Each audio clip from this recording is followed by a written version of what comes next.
Nous sommes au-dessus du bassin d'Arcachon, dans une première mondiale, un vol avec 2 avions qui utilisent un pétrole très particulier. Ce que je vous propose dans cette vidéo, eh bien, c'est qu'on monte dans cet avion qui est juste devant, là je suis en colonne derrière lui, qu'on aille tester ce fameux VL3 à train en rentrant et que l'on en apprenne un petit peu plus sur son moteur qui nous réserve quelques surprises. Allez, et pour fêter ça, on se fait le lancement de jingle, le plus sympa de l'année. Jingle.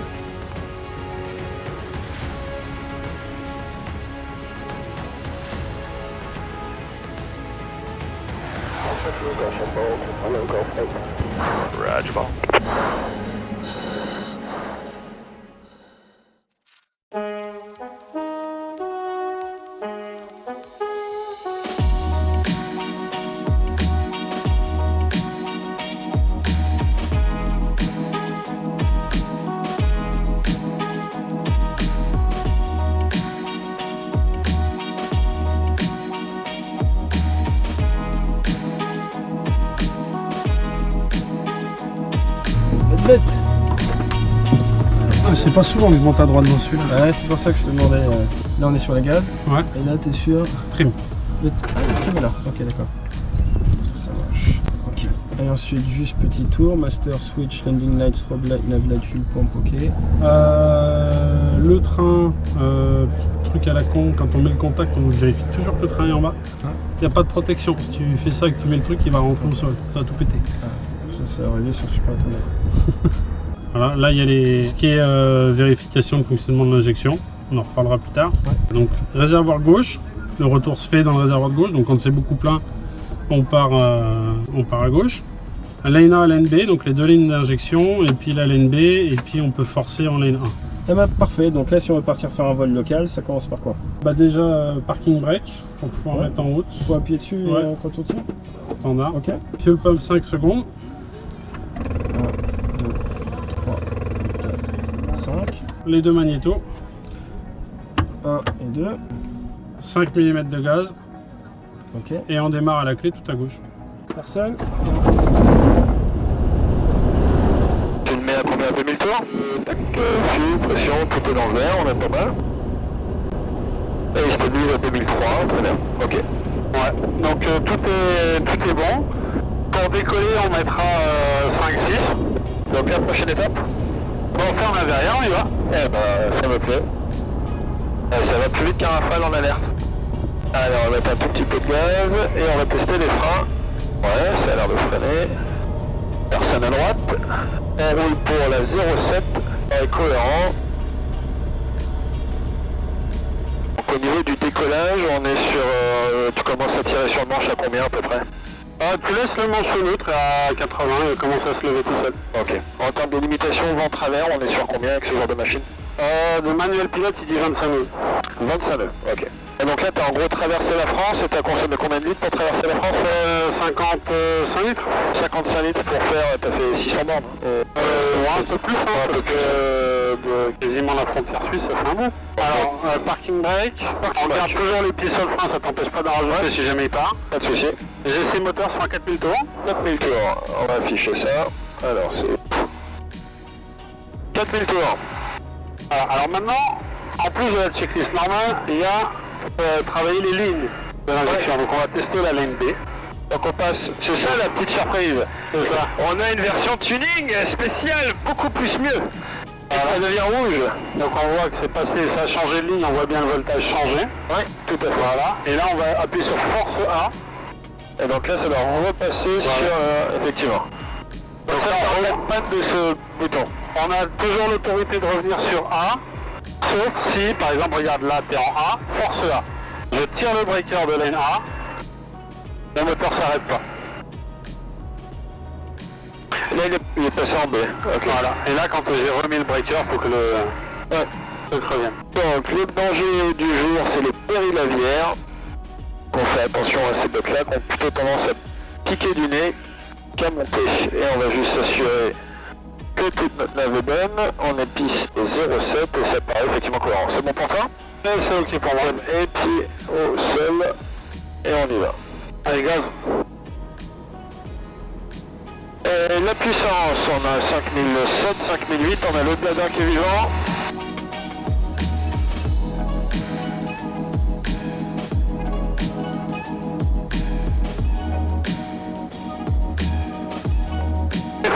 Ok, on rentre les volets. On rentre les volets. Et les volets vers rentrer. On fait rentre le train et on rentre le train. Ok, on a la bille 1, on fait les 30 degrés.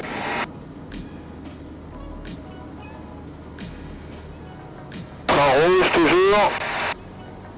Et c'est rentré. On va y mettre les landing lights quand même. Hop, ouais. Trim vers l'avant. Et on arrive à 1000 pieds. Ok. Ok, donc on a devant nous le point whisky qui est sur la droite et sur la delta qui est juste là. Ah, c'est très très fin, c'est sympa. Hein. Ok. Pour l'instant, on a une VN de 305 km/h parachute. La structurelle est plus élevée. D'accord. On va s'éloigner, partir un tout petit peu vers la gauche. Alors, quand tu vas mettre de l'incidence, tu vas voir que jusqu'à 45, tu n'as presque pas besoin de tirer manche. Effectivement, ouais. Et quand tu vas passer 45 degrés d'inclinaison, il va falloir que tu commences à le compenser parce que là il va s'enfoncer. Parce que là il tourne, là c'est royal hein. Ah non mais il va tout seul. C'est que passer 45 degrés il va vouloir descendre. D'accord. On va faire un petit extérieur devant intérieur. Allez on va faire souplement vers la droite. La vitesse. Il est très très fin. Et donc du coup on a vu tout à l'heure au point d'arrêt qu'il y avait ligne A, ligne B. Qu'est-ce que tu caches sous ton capot? Ah bah, justement la surprise. C'est justement la surprise. La grosse surprise. Donc ça rentrera dans le détail, on va vous mettre le lien avec toutes les grosses explications techniques. Et là on est sur un avion qui est assez exceptionnel quand même. Je crois que c'est la première fois que la Gironde et le bassin d'Arcachon ils voient un VL3 venir au bioéthanol. Exactement, tu peux le voir ici, donc c'est le réservoir de gauche, là on a un mix, on a 17% d'éthanol à gauche, et si on passe à droite on a 30%, on peut voler à 100% d'éthanol, donc le E85 GHz, mais également le E100 qu'on pourrait acheter comme pour la compétition, il n'y a que de l'éthanol. Alors, le gros avantage de l'éthanol, si tu veux, pour de manière générale, tu vas voir, l'éthanol a un indice d'octane de 107, il y a beaucoup moins de polluants dans l'essence, donc le moteur le vit très très bien. On a des tempêtes de combustion qui sont plus faibles, donc on peut arriver à avoir des rendements qui sont pas mal. Bon, ça surconsomme par rapport à l'essence, parce que ça demande un peu plus de pétrole injecté pour la même quantité d'air, mais on arrive sur quelque chose de très très bon pour le moteur, et surtout des indices d'octane qui s'apparentent à des essences de compétition. Aujourd'hui, le championnat du monde d'endurance, Le Mans et tout ça, ils sont sur ces essences-là, et c'est pas pour rien. Après, ça a un énorme avantage écologique, évidemment. La structure Bioéthanol France travaille dans ce sens-là, tout est fait de manière à rendre la filière complètement neutre en carbone, donc ça permet d'avoir des avions qui ont des bilans énergétiques qui sont complètement neutres en carbone. Et comment était venue l'idée de transférer ce savoir de l'automobile au monde de l'ultra-léger? En fait, les choses sont venues assez naturellement. Je suis venu voir Jean-Baptiste, mon associé maintenant, qui à l'époque était la personne qui s'occupait de me faire la maintenance sur mon avion. Et c'est lui aussi un ancien du sport automobile pour sur la vitesse. On va chercher un peu de vol lent. Ouais, pas de soucis. La prochaine étape, on va faire un petit peu de vol lent, on va monter un petit peu, puis je vais voir comment il se comporte à 130 pour la partie d'après. Oui, tout à fait. Donc j'ai rencontré Jean-Baptiste quand il faisait la maintenance, et puis un jour je le vois travailler donc, sur les kits d'injection qui montent, et puis qu'il avait un bon moteur pour travailler justement ces injections. Et du coup on dit, commençait à m'intéresser à ce qu'il faisait, puis j'ai vu qu'il travaillait là-dessus, puis on en est venu à discuter. Et il m'a dit qu'est-ce qui te freine de passer à l'injection? Aujourd'hui c'est le manque de redondance dans tous les systèmes qui existent. Il n'y a pas de vraie redondance comme les carburateurs off, l'Eurotax IS est déjà un bon step par rapport aux injections en termes de sécurité. A quand même de grosses faiblesses, c'est-à-dire si on va perdre les deux générateurs, le moteur s'arrête, et énormément de cas, le moteur s'arrête. Et un moteur qui s'arrête... C'est arrivé un de tes proches en plus, non? Ouais, exactement. Un moteur qui s'arrête en croisière, on peut s'en débrouiller, on peut planer. Un moteur en stoppé en montée initiale, c'est moins drôle. Parce qu'en fait, si on regarde dans les ULM légers, on l'a briefé tout à l'heure, là, t'as un parachute. Ouais. Donc là, imaginons, je peux redire, là, ouais, bien sûr. Ta vitesse de finesse max 120. Ok, donc on est, imaginons on a une panne moteur, tout de suite aviate, on baisse un peu le nez, on va prendre voilà 120, et deuxième point ça va être navigate, on va dire où est-ce qu'on va. On a cette option du parachute, mais tirer le parachute ici, là c'est pas forcément une situation d'avenir, donc ça ne se sort pas de tous les cas. On va venir se rapprocher, donc là en fait ce qu'on ferait c'est, on retournerait justement vers les zones habitées, après on ferait la communication, mais si c'est au décollage, si c'est à basse altitude, ces petits joueurs là, en dessous de 300 pieds, en dessous de 400 pieds, on peut pas les tirer. Donc tu as quand même un peu une zone, pas de mort, mais ça dépend de à quoi ça ressemble. Et donc tu as ce talon d'Achille de l'aviation légère. Et donc vous venez augmenter la sécurité dans cette phase initiale du vol, c'est ça? Donc justement, on s'est dit si on fait quelque chose, on va travailler... la partie fonctionnement moteur, c'est la plus simple en fait. Donc on s'est dit on va vraiment travailler avec quelque chose de très très redondant. Et donc on est sur quelque chose où tout est en backup de tout. Avec plein de lignes, plein de ressorts, là je peux faire un truc si tu veux qui nous mettrait en panne avec un Rotax, qui serait de tirer les générateurs, et pourtant le moteur continue de tourner. Donc là j'ai les deux générateurs arrêtés, on est sur la batterie, et si tu fais ça sur un 912 IS, là le moteur est calé, là le moteur s'arrête pas. C'est un des exemples. Et le gros talon d'Achille des moteurs à injection, c'est la pression d'essence. S'il y a une perte de pompe électrique, là, le moteur s'arrête. Et celui-là, il a la capacité de fonctionner sur la pompe mécanique des carburateurs. Même si c'est une injection, ça fonctionne évidemment. On a une pompe de pression pour le rendement et tout ça, c'est beaucoup mieux. Mais le moteur s'arrête pas si on passe en basse pression. D'accord. Et là demain, quelqu'un s'achète un VL3 ou on va dire avec celui ou on va lui proposer ce type de motorisation ou quelle démarche il doit faire pour l'avoir? Alors, la démarche elle est très simple. C'est-à-dire que on a développé ça dès le début de manière industrielle. On n'est pas en prototype. On a des machines volantes abouties. Donc on est prêt à équiper tous les gens qui sont prêts à faire franchir le pas, d'aller vers une injection qui a tous les avantages de la consommation, tout ça, les performances que tout le monde a déjà désigné pourquoi. Et grâce à la sécurité embarquée, on espère justement pouvoir répondre à la demande de beaucoup de pilotes qui ne veulent pas quitter les carburateurs par ces choses-là. Et on est prêt. On va présenter tout ça ensemble au salon de Goa. On a prévu une grosse présence avec justement... Au moment de donc c'est quand c'est le week-end du 15, c'est la première du 15, ouais. Tout à fait. Ouais.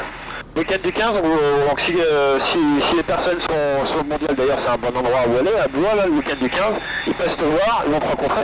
Et puis en plus ils vont pouvoir poser toutes les questions et savoir comment ça peut s'adapter sur leur modèle. Exactement. Donc ça c'est pour de l'ULM. Le cadre réglementaire à l'heure actuelle c'est pour l'ULM.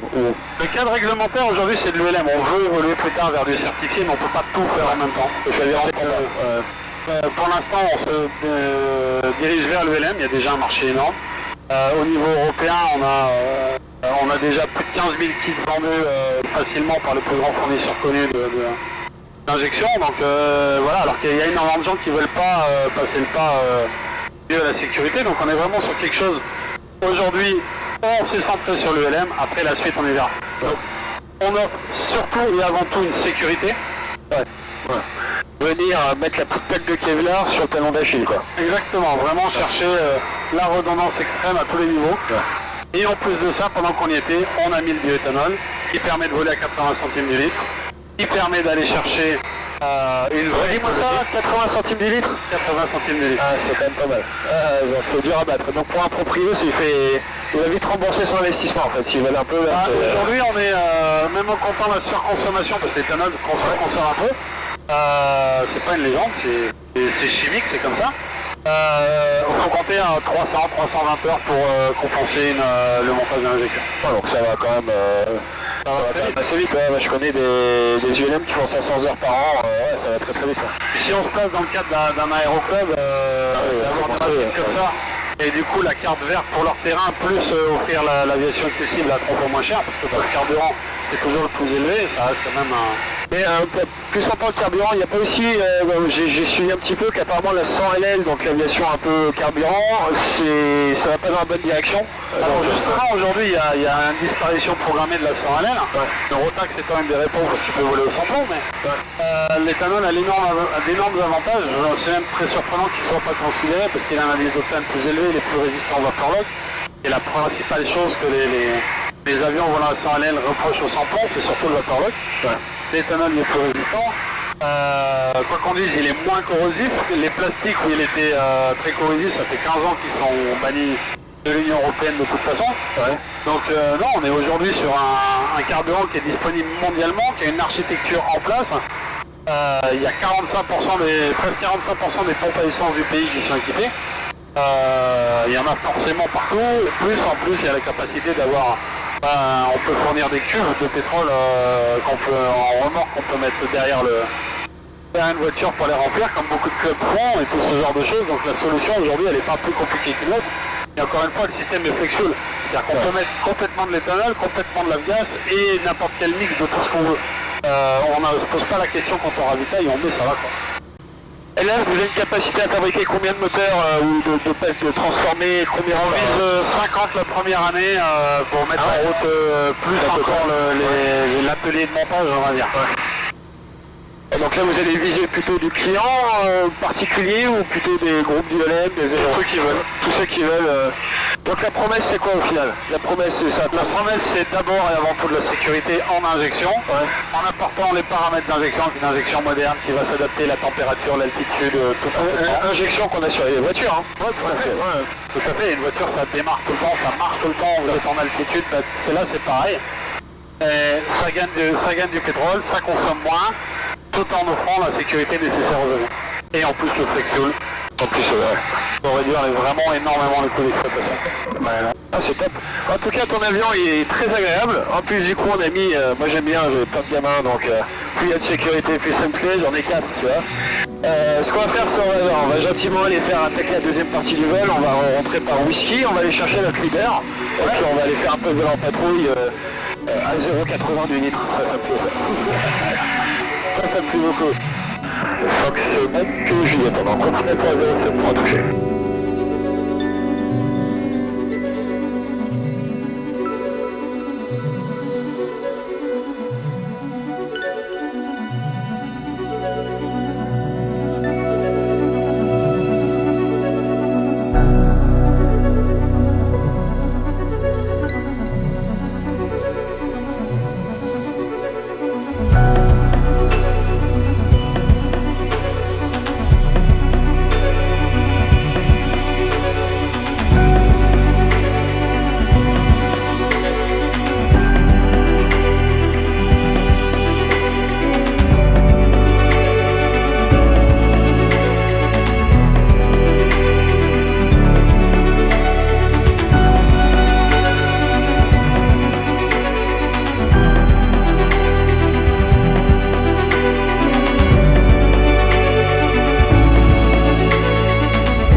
Je n'avais jamais piloté de VL3 et je dois vous dire que c'est un aéronef, un ULM extrêmement agréable aux commandes et à très très haute performance, de quoi ringardiser, je suis obligé de le dire, nos bons vieux DR400 d'Aéroclub.